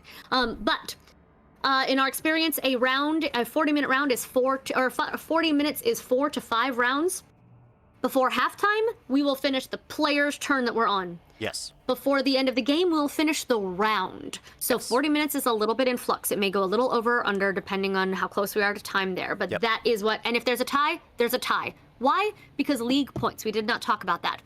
The points are cumulative throughout the week. This is not a tournament melee style. This is not a bracket style game. It's not a bracket. It's a win. Yeah. It's a win-loss season. Yes. And ties count as a half win. If there is in a season for first place a tie, then the total points earned in each of your matches will break the tie. Yeah. So points only matter if there's a tie. Otherwise, it's just win-loss. Got it. Correct. Yeah. Your points. That's good to know. Your point. I thought it was going to be straight points. I apologize. No, it's win-loss. I lied to TikTok. Okay. I think we were talking two different things when I heard that. You're right. I'm so sorry. So it is a season win-loss record. Okay? And if there is a tie in the win-loss record, then we go to the points. If a game ends with people on the same points, the game ends in a tie. Yes, there will be half times in the games themselves. There will be a 10-minute break for bathroom, for gathering. If people want to rapidly submit donations to change the second half of the game, that'll give them time to do it, to breathe a little bit. It'll give me time to pop in for a recap on the nights that I'm here, which is going to be most of them, to talk recap and catch everyone up on the score and where they are right now. And that will be a lot of fun. So, okay. let's have a conversation about some questions really fast. Yes. So I have a list from here, and then I have a list from TikTok. I want to make sure that I get covered. Great. Are there points for time? No, we've discussed that already. There are no points for time. The round is the round. The time is the time. That is what we have scheduled. It is sports. So we're asking about, if people don't know D&D, allowing possibly a donation level or a chest they can open where the party can choose their options of what they get rather than the donors choosing. We've actually had that before, where the donors are like, take $5, pick whichever option you want, thanks. The best option for that is the crowd support donation, because the team will get to choose what they receive. Same thing with the elemental enhancement. The team gets to choose what they receive, and the team will have already chosen their polymorphs. We're trying to put as much of that into the players' hands and not in the donators' hands. In addition, we are going to make sure that we spell out everything. It has been reminded to me that because when people are on mobile, they cannot see panels, we will also have them as commands. And I'm building an entire section this weekend on the website that is just dedicated to the PvP. The rules, the donations, the current donation track, what teams are playing when, I'm making it Sports Center. So they'll be able to go to that website and read what all the spells do and read what all of the things do, to help facilitate that as much as possible, because we don't want to spend the entire time answering those questions for the viewers. We want it to be accessible. Obviously, answers will be given in a bit, but I imagine that each day we'll have 8 teams, so 32 teams in total. And then for 8 weeks in round-robin fashion. No. As we mentioned, this is not round-robin. This is 8 teams weekly. Or 10 teams if we end up doing... It's however many teams there are, they're playing every week. Yeah, and people get confused when you say round-robin or when you say no round-robin. So if there are 8 teams, you will play each other team once. Mm-hmm. And so, yes, in a way that is round robin, but that's over the length of the season, not over the length of a day. Yes. What about donating to yourself if you are in a team? Again, yes, you may do that. That's fine. But we've discussed that with Tristan. It is possible. It is possible to buy your way through. The audience may just raise their wagers to balance you out. Yeah. Negative boons. The closest we get to that at present, because I think, are we also ruling out poison, like we did last time? So, poison, there are feats that support it. Poisons that deal additional damage is one thing. Poisons that that paralyze or things like that is another. So, that is something we are tentatively allowing. Damage poisons. Mm-hmm. They will be one-time use. The reason we are allowing that is because every player before a match will get 1 round before the match starts to either apply a poison to their blade or some sort of effect, or essentially for wizards to cast a concentration or a boon, a buff that lasts more than 1 minute. Yeah. So that's you get to cast mage armor before you go in. Is how that works. It's essentially what it is. Is essentially what that is. But I want the melee classes to be able to do something in preparation as well. Ready your weapons, of which, those sorts of things. You added a support class perk this time around. Let's talk about builds really fast, because we learned, as people are already picking up on, fighters are going to be good. But as Cody pointed out, wizards and sorcerers get very, very strong later in the game. You have to decide if it's worth it to carry a party member or team member that's just a cool build that isn't going to be good at 6th level but might be good at 12th level. You have to decide if that's worth it for your team, or if that's your alternate. That is completely your decision. However, we are also going to potentially let social-based characters try to garner crowd favor in different ways. Yeah, you mentioned. So one of the things that was a cool thing. Yeah, one of the things we are doing is so dungeon monsters may be taunted with an intimidate check. There, you will know all the DCs ahead of time for everything. Arenas will have, for social characters, you may make a performance or persuasion check in order to get the benefit of a $5 donation, get the benefit of crowd favor for your team.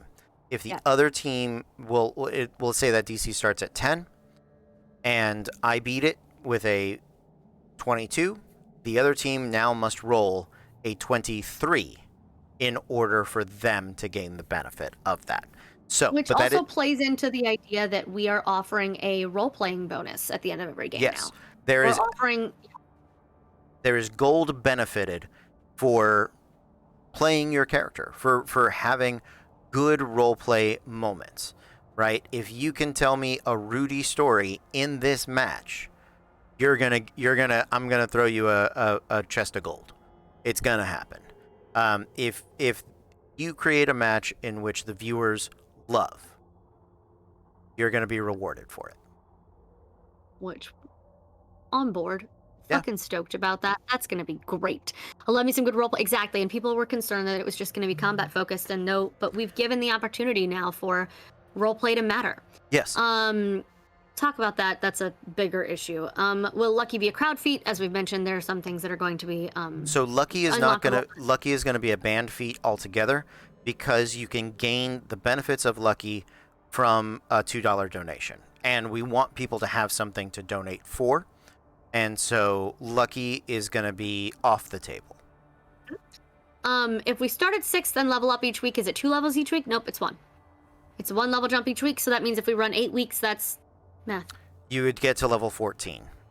Yep. If we end up getting more teams and we end up running like 10 weeks, that's 16 levels, and that's dope as fuck. Yep. If we ran 10 weeks, we'd end like at MegaCon time or at my birthday. We could do the finale during MegaCon or something. But that we'll see. We'll see what we do team wise.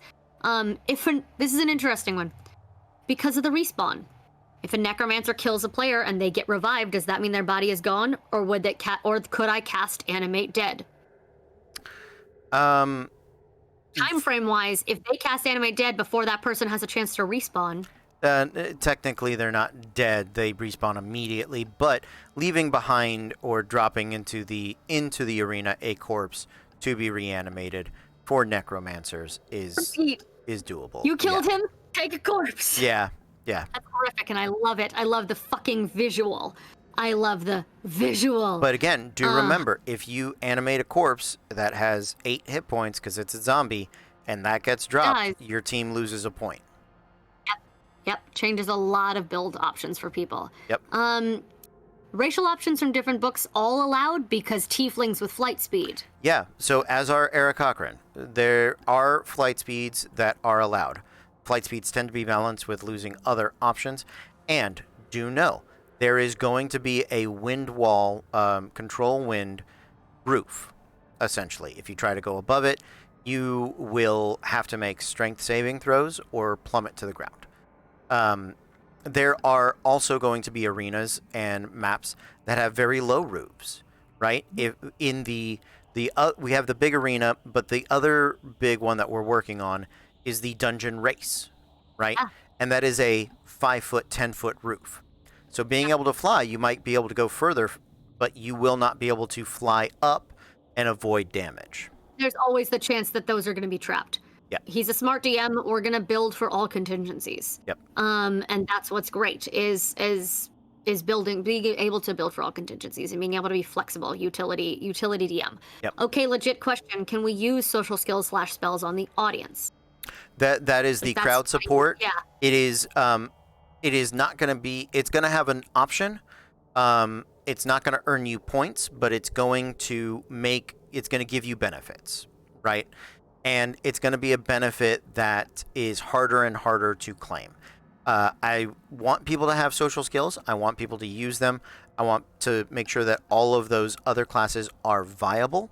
However, I don't want that to become a way to cheese the game, as it were. He wanted to make sure that he got it right. Because that's a good question to make sure you understand that it's the audience in game rather than the viewers, because those are two different things. Yes, the in-world audience. They will be able to bestow a crowd support on the characters via a social skill.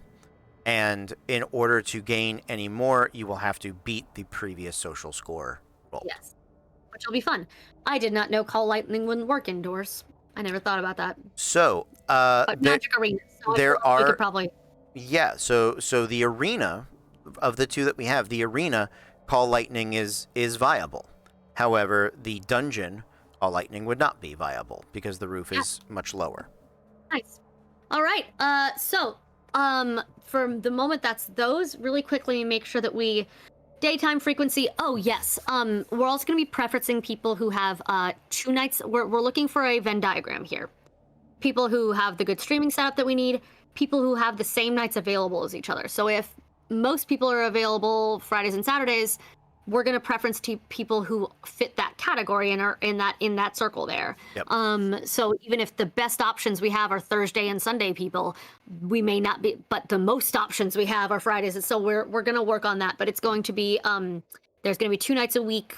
We're looking at this time, maybe 3, but we want to be able to make sure that we can rotate all of you through and have every team fight every other team. So that's the core idea. Every team will fight every team hopefully once.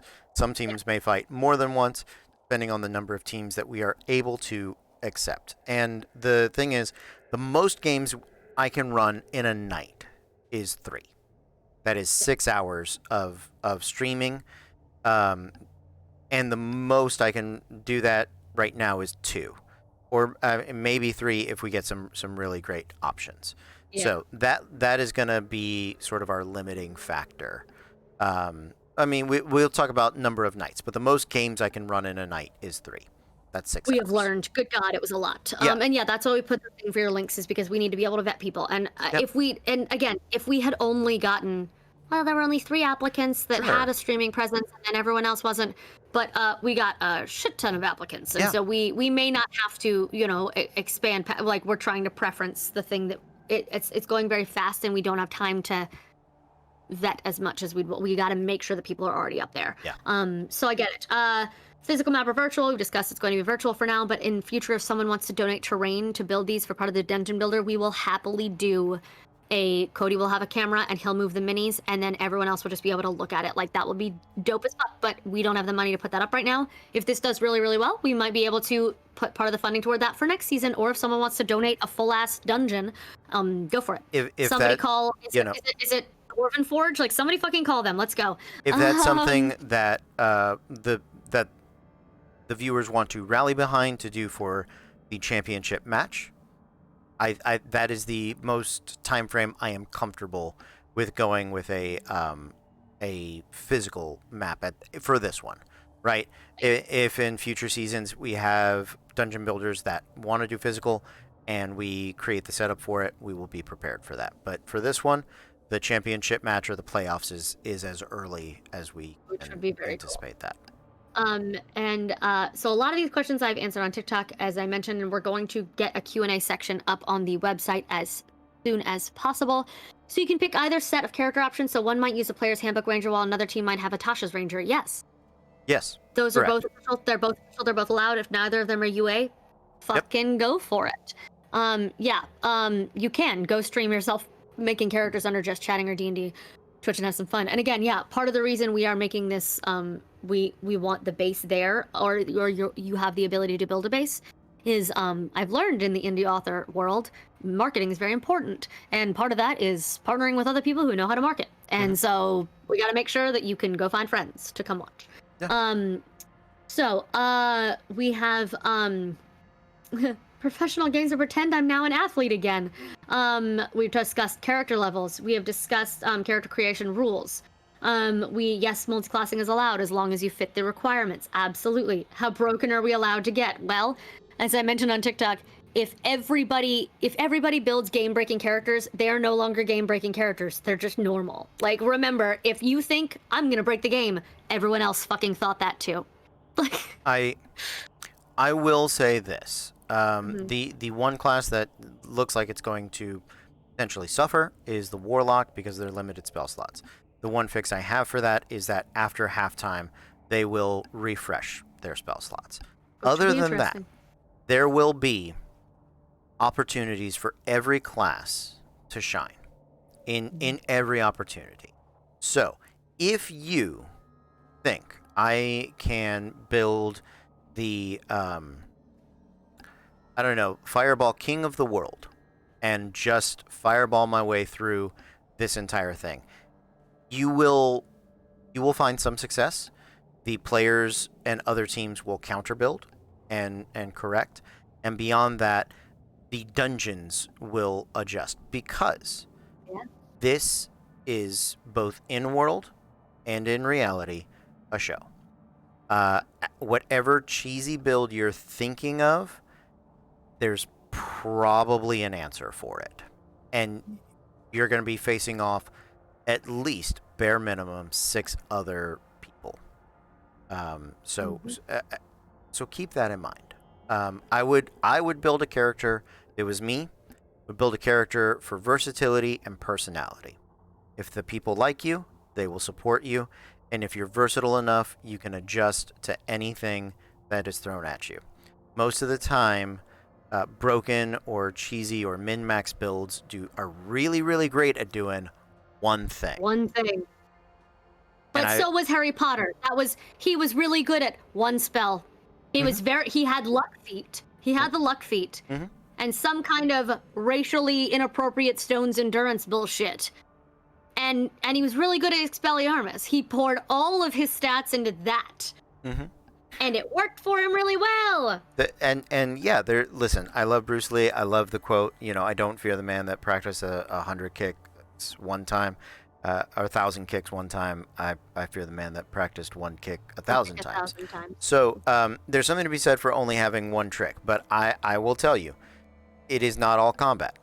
Opening chests, navigating, finding secrets, gaining the support of the crowd, right? Dealing with hordes, dealing with individuals, disarming traps, avoiding traps. All of these things are going to come into play. So I would build as cheesy or as broken as I was comfortable taking into a real D&D game. Yep. Well, I feel good about all the things we've answered. Thoughts, fam? Everybody, hordes, yeah, it does change things. Build for flexibility. Everyone has only seen one arena. Everyone saw one arena last time. And even then, by the end of the match, it was still, fuck, I know this is a thing I have to do, but I can't, because people are in the way. We're gonna have enough arenas that essentially however many weeks we have, you'll face each arena twice. So if we end up doing an 8-week game, which was the plan, it'll be 4. Possibly a separate one for the finale. But if we end up having 10 teams, that's 5 dungeons. So prepare for every eventuality. There may be hordes. There may be dragons. There may be just traps for a fucking ever. That's in the works. So, yeah. Any final questions? I know. Everyone wants to play so bad. I love that. I love all of you so much. And I'm excited. Are you excited? I am too. I am very excited. Yeah. And and it seems like everybody else is excited too. I'm sorry for any confusion we created with a couple of answers there. That's on me. But we've really thought about these things, and I think we've got a number of really good answers for everybody in the way, and it's going to be as good as the players bring to the table. Very much like any D&D campaign, we're all going to get out of it what people put into it. So I am super excited. I can't wait to look over the applicants and start building some teams and helping people get ready. So fucking stoked. That's gonna be a whole hell of a lot of fun. I feel good. I feel excited about this. Shout out to the absolute passion of those fabulous hosts. Their hard work is hyping us up so much, and I, for one, appreciate that. Thank you. Super excited to be here with you. Emotions, my feelings. If you want to listen to me whisper cry about my feelings, that's what I'll be doing next with the rest of my evening. Okay. So I'm just excited about it. Get on the hype train. Oh, how many backups will you all choose? Oh, again, teams of 2, 1 reserve. Yeah. That's it. Yeah. 3 max. If you cannot field a full team, thank you. If you cannot field a full team, you forfeit. So scheduling is going to be important, which is why we suggested an alternate. And I mean, if you never had to use your alternate or never had to pick an alternate because you're like, both of us are available all the time, and then something happens, sure, you have until your game to find an alternate, even if that's right before fucking game. Right. You don't have to tell us who your alternate is before you start, but you have to make sure you have one. Yeah. Because if you cannot field a team of at least 2 during the night, you cannot solo this. Correct. It won't be fun to watch. Yeah. If you cannot field a team of 2, you forfeit. Alt is technically a suggestion. It's not a requirement, but again, it is a danger for you if you, for some reason, there's an emergency. If somebody's dog, I don't want to curse anyone's dog, never mind. If somebody sits on a thumbtack and has to go to the hospital and get a Band-Aid in their ass, there you go. That's very, very chill, and they can't make it. Sorry. You gotta find you have to have an alternate. Can we utilize potential candidates that you choose as our partners? Oh, that was, yes. So originally we had put in the sign-up sheet, thank you for bringing that up, find me a partner. And then we realized something bad. We realized something bad in that if we suggest you a partner and then that partner sucks, it's our fault if you lose. So instead, we've opened up a section in the PvP chunk of our Discord for people to meet each other, for people to find like-minded players and be like, hey, do you want to form an alliance with me? So please do that if you would like. Otherwise, if you don't know these people and you know us and you want to come to us and be like, hey, I need a teammate, like, you said that I'm still in the running for things, like, yeah, who do you think? Like, we'll suggest some people, but we're not going to assign you to anyone because we don't want to be the reason that something goes badly. Our hope is that we go through these applications this weekend and we're able to come up with 8 to 10 to 12, however many teams, just full teams. If we can't, we're going to go through the individuals and, or we're going to go through all of them. We're not, but we're going to have a pool of individuals, right? So if it turns out... We have some individuals already Yeah. And if it turns out we find 4 great teams and we need to create 4 more out of individuals, then we're going to pick 12 individuals and be like, all right, play nice, make yourselves teams, organize yourselves into teams. Figure out a fucking team. Right. But it's people that we have selected, and actually, yes, we should make it the locker room channel. That is a very good idea. Yeah. Technically, it was the team building for like video chat things, but the locker room I think is a very good place to, at least for now. I'm gonna label it right now. If you are looking for potential fellow team mates, this is the place to do it for now. And the video channel team building. Because literally, there you go. Fixed it. Smart. Yeah, very because good morning, Ghost Daddy. So yeah, excited about all the things. Yeah. Fucking excited about all the things. I honestly cannot fucking wait. I'm really, really stoked. Do we have any final questions for anyone? Any final anything for you? Oh God. Shh. Stop making noise at me. Look for the official answer on firearms this weekend. Because they are allowed via Tasha's, my inclination is to say yes. But I will be providing a final ruling on that this weekend. Exactly. It is the one thing. It's one of the things that we have been just yeah.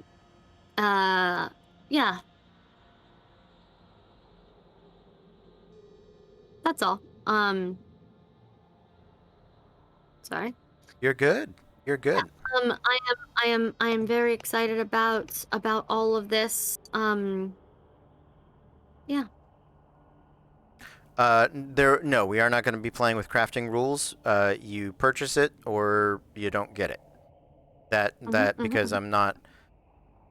That's going to change the cost and how much time do you have in world to build things in between, right? It's. Yeah. Yep. It doesn't remove the need for ammo. It removes the need for the action to reload. Is the gunner feat. Nice. Yeah. So. Fucking hell. Post has been tagged. Well, you'll have to go look up.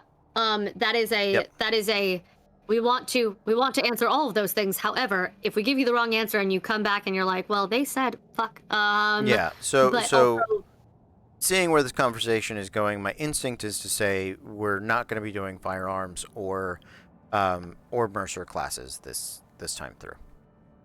that might be wise, honestly. Yeah. But let's stick purely with the wizards. Double check what our final teams have in mind, because we're gonna have to check their characters before they go anyway, and make sure that they haven't broken the rules. If someone comes in and like, oh, 18s, I rolled, and we're like, we fucking told you to do standard array, you're out. Like that's yeah. They really are. My pirates don't have them in my books. Like they're all sword pirates. But cool. Short bow will be fine. Exactly. Yeah. Honestly, everything that gunslingers can do, a really good arcane archer can do, and fancier. Crossbow it. Let's go. My hype has led me to opening another day of all. That's very sweet. You should be able to edit your responses in the Google form theoretically. But if not, we'll reach out again one more time and double check with our finalists in general. So if you can edit it, please do. I think I left that as an option. I just don't know how to go about finding it. Just in our link tree. Again, a lot of these options are really fun, and they're things I would allow in other games, but this is because we're specifically dealing with player versus player. The need for parity and for as close as we can come to, equality. And D&D is not a game that is made to be for all classes to be equal. That was 4th edition. Nobody liked it. I liked it. Yeah. But that was 4th edition. So yep. that's where we're at. Yeah, that's fair. All right. Well, I am good. If you are good, I believe. I am good. So thank you guys for hanging out. We are going to see you guys next time. Tomorrow night, I believe we're playing Borderlands, hanging out. And I think, Caitlin, you had a stream coming up? I'm rating myself right now. Rating yourself? Okay. Well, we will talk to you later. Yeah. But until then... It's Borderlands tomorrow, yeah? Yeah. All right. Until then,